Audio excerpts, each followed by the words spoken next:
Serious. What are some seemingly normal images with disturbing backstories? Story 1. This father-daughter photo. The man in the photo, Franklin Delano Floyd, had married a woman and had custody over her children while she was in prison for 30 days. The girl in the photo is one of the children whom Floyd decided to kidnap to start a new life with, leaving behind her siblings. 2 went to foster care and 1, an infant, had never been found. The photo was taken shortly after moving, claiming her as his biological daughter and changing their names. He later went on to marry her. It's a rabbit hole in itself, involving other abductions, takedown, kidnappings, and so on. Floyd is a disturbing individual, and the photo is so eerie with the story it has. Answer. Darn, I just read the Wikipedia article. Dude ended up takedown her in a hit and run in '89. Her infant son was given up by this lunatic to foster care. Then it was found out when he tried to regain custody. After 6 months, he had no biological link to the kid. Batshit then walks into that kid's school with a gun, orders the principal at gunpoint to lead him to the kid's class, takes the kid principal hostage, kicked the principal out of the truck, was finally found arrested 2 months later. The kid hasn't been seen since, but apparently in a 15 interview, still alive on passing row. This crazy jerk admitted to shooting the kid the same day he kidnapped him. Holy shoot. Story 2. An old violin being sold at auction. At one point fine, it's one of the most valuable violins in the world. Not because of who made it, but because of who played it. The initials WH stand for Wallace Hartley, the lead violinist on the Titanic. This is the instrument he played the night she sank, before Hartley himself died. This violin was found floating in the debris field. Kids playing on a street in Pripyat. The entire city will be forcibly evacuated due to the explosion at the nearby Chernobyl nuclear reactor. This old photo taken in 1924 during one of the first British expeditions to Mount Everest. Shortly after this was taken, the 2 men in the picture, George Mallory and Sandy Irvine, would make an attempt for the summit. Mallory's body will be found in 1999. We still haven't found Irvine. Story 3. Alan Ruby, freshman at the University of Oklahoma in 2014, take down his entire family on a Friday. The next day, he drove down to Dallas for the OU Texas football game, where he stayed in a hotel with his friends, and posted this candid photo on Instagram in what I assume would be an attempt to build an alibi. Didn't work, as he quickly confessed and received multiple life sentences. Still, I can't imagine what the people in this photo, and others who were probably in that hotel room, must have felt when they learned what had happened. Answer. I don't know about this case or anyone involved, but I ran into an old classmate from junior high when I was around 20 on a bus one day. We talked a while, seemed like he was doing really good. He was known for making pretty shoot decisions, including violent ones in the past. We caught up a while, and he even walked me to my next bus stop, and we said our goodbyes. 2 days later, I grabbed the paper at work to read, and it was front-page news that he and 2 others were arrested in a takedown. When we had caught up that day, he had already eliminated someone. Sticks with me every day that he just seems so normal, good even. You really never know about someone. Story 4. I'm late, but this image is of a 23-year-old woman hitchhiking, carrying her infant son while apartment hunting on Mother's Day, posted in a local newspaper. It's tragic because I believe it's possibly the last photo of her alive. Less than 4 months later, she was eliminated by her husband during a fight. In between this photo and the takedown, their son was taken away and put into foster care, where he was later adopted by his foster parents. Story 5. This image from the 1988 Gladbeck hostage crisis in Germany. The guy on the left is a robber. The girl on the right is a hostage who was eliminated while the police was taking action to stop the crisis. First day, two guys rob a bank and held some people as hostages. They first demanded a getaway car. They were given a white Audi and 300,000 German marks. They took two hostages with them in the car. Later, one of the robbers' sister boarded the car with them. News reporters were following them with their cars. The next day, the robbers hijacked a bus with 32 passengers in them, a couple. He said that he doesn't care what will happen in the end because he will eliminate himself and that he doesn't give a shoot about his life. Later, they let some hostages out of the bus and drove the bus away. They stopped the bus at a gas station where the sister of the robber went to the toilet, where police arrested her. When the robber found out about it, he said that they have 5 minutes to free her or a hostage will be eliminated. She was let free, but while she was going to the bus, an Italian teenager was eliminated by the robbers. The Italian teenager was protecting his little sister. He could have survived if there was an ambulance near the gas station. In the night, they drove the bus to the Netherlands, where the Dutch police demanded them to release the young hostages first, before accepting any offerings from the robbers. After they let some hostages away, the Dutch police gave the robbers a BMW car with remote control. The robbers took two hostages with them and drove back to Germany. Later on, they were surrounded by a lot of media reporters who took a lot of pictures of the scene, which can be found in Google. While they were driving on a highway, the German police finally took action and rammed the hostage car. The remote controller was forgotten somewhere, so it wasn't used. One of the hostages could flee off the highway, while the other hostage was shot and eliminated. The driver-robber later said in an interview that the bullets from the policeman eliminate the hostage. The German police denies that and said that the robber's bullet hit the hostage. Here is a link to a Wikipedia page of it. The police and the media were heavily criticized because of the lack of taking action, police, and not letting any police near the crime scene. Media. Edit. Typos. Story 6. This was from a case in Denmark a couple of years ago. The woman was a Swedish journalist who was invited by the man to come with him in his home-built submarine. This was one of the last pictures of her before he brutally eliminate her and dumb her mutilated body different places under the water to hide it. A crazy man with a fudge-up mind. Answer: I am literally waiting to watch the documentary about this. A crew were filming him for 5 years, and it was only towards the end that they suddenly realized they had not just been making a doco about a weird scientist-type dude, but a freaking murderer. It is called Into the Deep and comes out on USA Netflix anytime soon. Heck, I even purchased a VPN so that I can watch it when it lands. Story 7. This picture of Russian ambassador to Turkey, Andrei Karlov, standing in an art gallery about to do a conference. Behind him is Mevlut Mert Altıntaş, the man who is about to assassinate him. Story 8. I know this thread is a little old now, but some morbid scrollers may find this fascinating. This photo is of Issei Sagawa, an actual cannibal from Japan.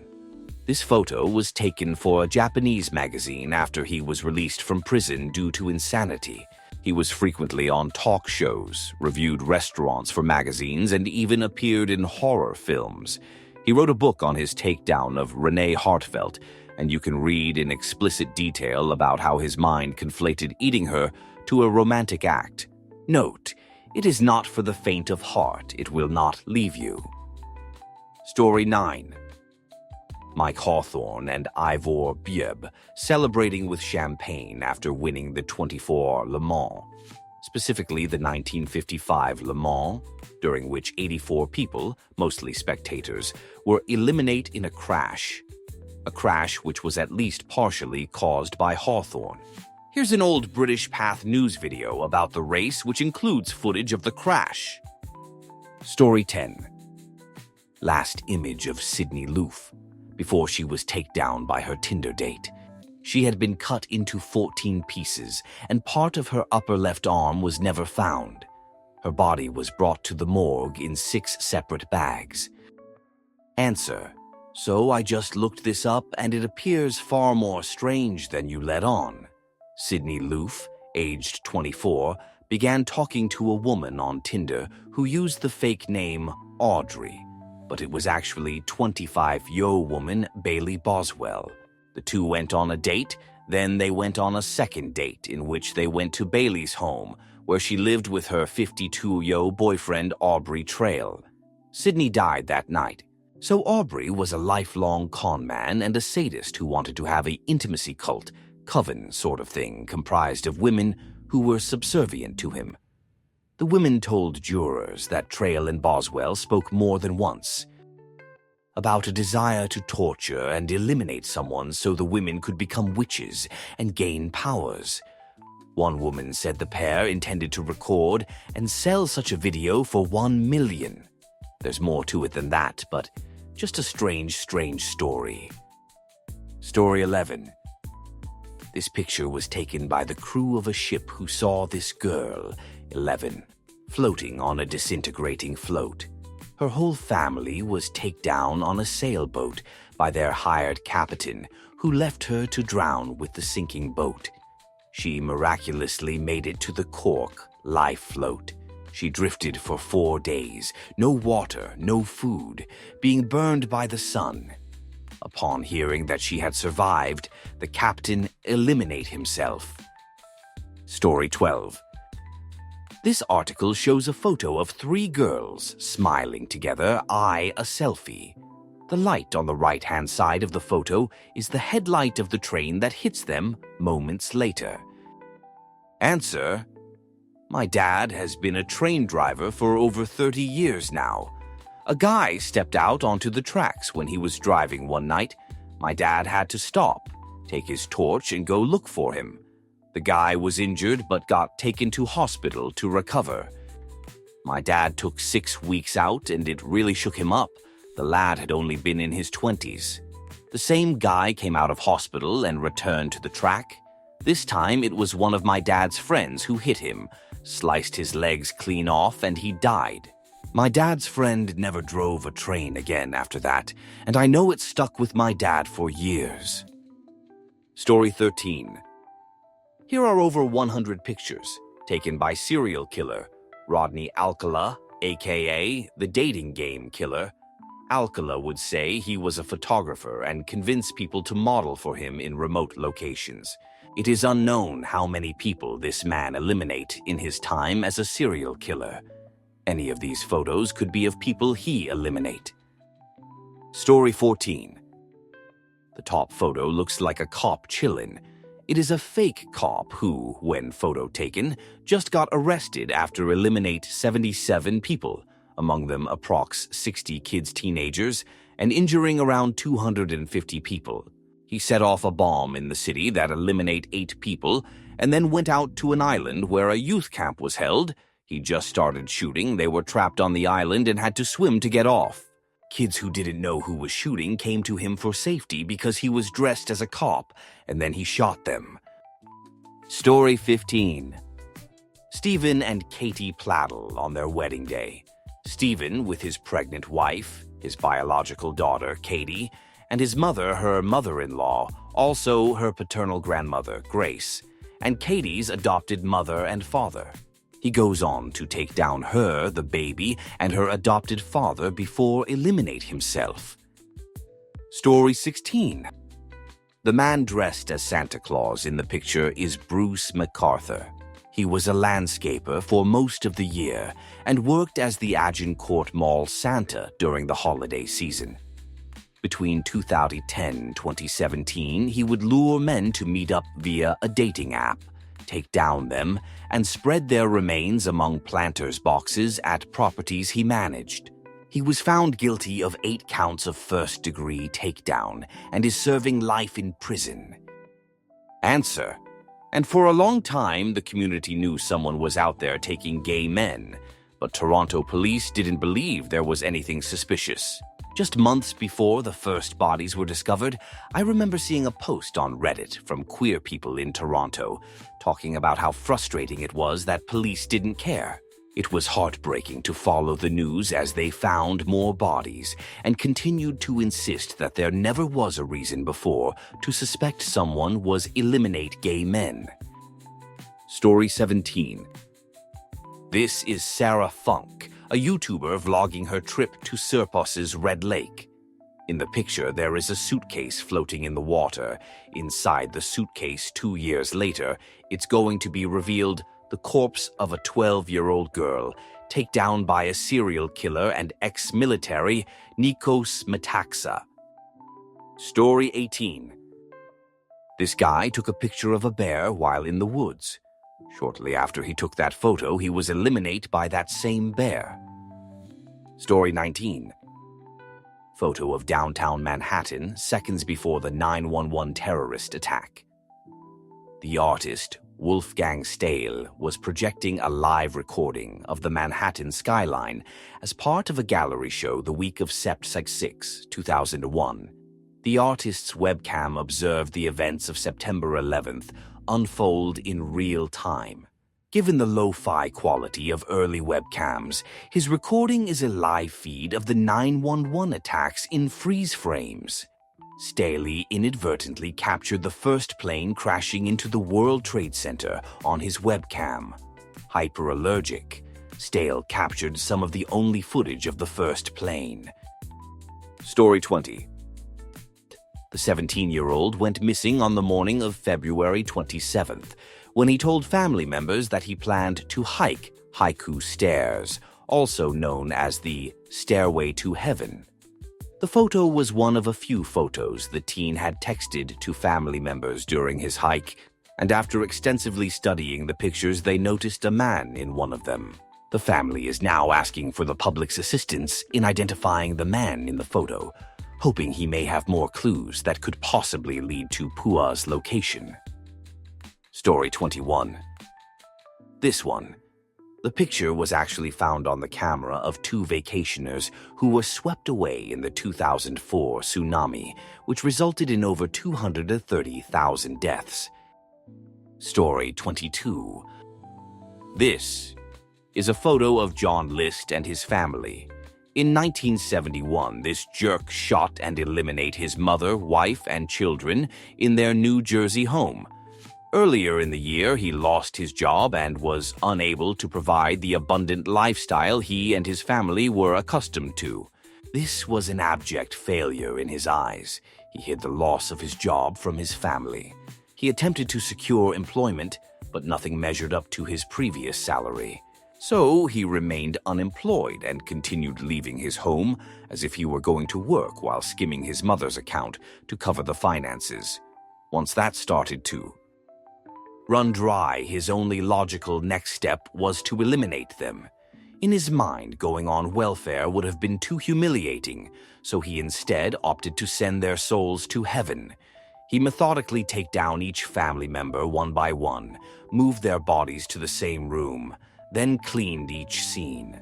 He canceled deliveries, notified the children's teachers they were going on vacation, and cleared out what little was left in the bank. He even went so far as to cut himself out of family photos so as not to leave any account of himself behind. He spent one last night in the home and left the next morning.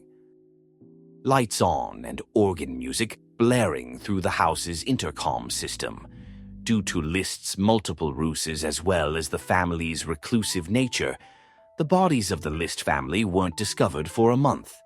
By then, List was long gone. He managed to evade authorities for 18 years. It wasn't until prosecutors commissioned an excellent forensic artist to produce a physical bust of List with age progression that he was caught. A neighbor of List recognized him and contacted authorities. He was living under an assumed identity in Colorado. He had gained employment as an accountant and was remarried. List was sentenced to 5 terms of life imprisonment. When asked why he didn't eliminate himself as well, he replied, "Tragic end was a sin, and he wanted to be reunited with his family in heaven. Doesn't track bud. Don't know if you've heard, but takedown is a sin." He died in custody due to complications of pneumonia in 2008. The kicker? The List home was a fudge mansion. The room the bodies were placed in was a ballroom. Directly above the bodies of his family in the ballroom was a Tiffany skylight worth $100,000 at the time of the killings, more than enough money to have recovered List and his family from financial ruin. Absolutely senseless and tragic. Story 23. Ayano Tokumasu, a person in a red sweater in the background, lost her footing while posing for a picture and fell into Niagara Falls. Story 24. The pictures of the Dutch girls of Panama. Girls got lost in the jungle and were for days. A few months later, a backpack with the camera and these photos was found. Edit. Since there seems to be some confusion, the link is to an Imgur album with the photos that also details the story in the description, not made by me. At first, the photos are innocuous, just two girls on a trip. So I think it fits the OP's request. Story 25. FBI seeking information images. These are images that are just everyday random things that by helping identify you could aid in rescuing a child. Pictures of people the FBI would like to chat with about their careers in adult content. Edit 1. I try to post this whenever I see a topic of this nature, and every 6 months or so to Tyel. Someone should get that sweet, sweet karma today. I'm not affiliated with law enforcement, just would like these children rescued and these criminals removed from society. Edit 2. Thanks Yurik B.E. and USKXU for linking to our Tracy an object, which is the Europol version of this. Edit 3. Thanks to you, Peter Van Sika, for answer. I know a guy who discovered the location of a similar picture. He bought an old closed car dealership and was planning to gut it and put in a couple of apartments. He bought it for next to nothing from an auction site, unseen other than old photos of when the bank originally got in years earlier.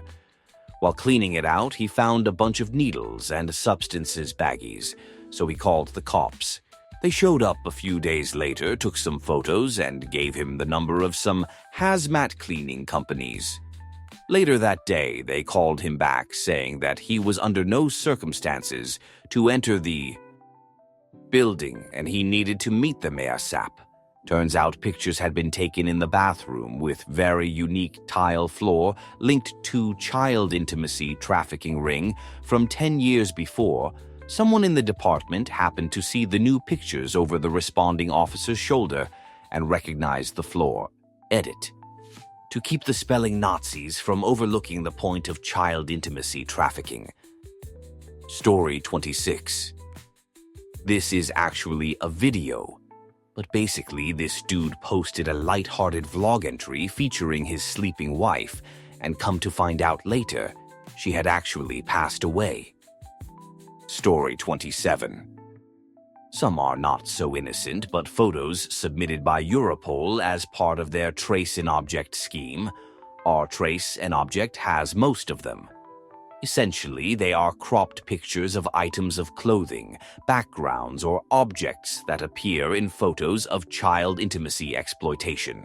They are posted when there are no other leads in the investigation, and the police think that identifying even the country that the object is produced sold in would help. I would strongly advise sitting down before looking at these photos, as whilst there is nothing explicit about them, as they are just everyday objects, they are dreadful to look at, as you know that the cropped-out parts contain horrific images of child exploitation. A lot of people still do, though, on the minute chance that they can identify an object and potentially bring officials one step closer to helping a child and serving proper justice. Story 28. Rosalind Carter, First Lady of Jimmy Carter, had the unfortunate luck of being photographed not only with John Wayne Gacy, but also Jim Jones of the Jonestown Massacre. The photos might be the kind of things you'd see on office walls for middle managers or in restaurants, but due to events which would later come to life, they have sinister connotations. Story 29. This picture, taken of David A. Johnston 13 hours before the eruption of Mount St. Helens in 1980. His last words were over radio, "Vancouver, Vancouver, this is it," before going silent and his remains never found. Story 30. It's the last picture taken of 18-year-old Jolie Callan by her ex-boyfriend before he shot her twice in the head and pushed her body off the cliff. The picture. Story 31. Last photo of Liberty German and Abigail Williams. It just looks like two girls out on an adventure together. I pray their killer is caught and they can get justice. Pick. Story 32. This picture of a young woman holding a dog and crouching on the ground on Saddleworth Moor in northern England. That's Myra Hindley, and the picture was taken by Ian Brady. Together they tortured and take down 6 children in the 60s before burying them on the moors near Manchester. In the picture, she is crouching and staring at the grave of 12-year-old John Kilbride. Story 33. Tragedy by the Sea, taken in 1954, I think, in Hermosa Beach, California, my hometown, after a couple's 19-month-old son was dragged out by the sea. Story 34. The photo of the Uruguay rugby team in the plane before takeoff. Article W photo. If you weren't forced to be traumatized reading this in high school, in 1972, a plane holding a rugby team and their family crashed in the Andes Mountains, and they were stuck there for months, forced to eat their dead family members and other horrific things. They were also called monsters for doing what they could to survive after some returned to civilization. Edit book called Alive. Story 35. So, here is a man and a woman in the 1970s on a game show called The Dating Game. The smiling guy just won a date with the woman in the photo. That guy is serial killer Rodney Alcala. Story 36. My town had a painting of this picture with people and stuff up for a couple years. It was cool and all. I was glad my town was showing more murals. But then, several years later, word gets out, it's actually a picture of a fudge lynching. Yes, a lynching, basically, in the heart of town. Shoot got taken down so quickly. I can't remember what the artist had to say about it, but here's what it looked like. Type F edit.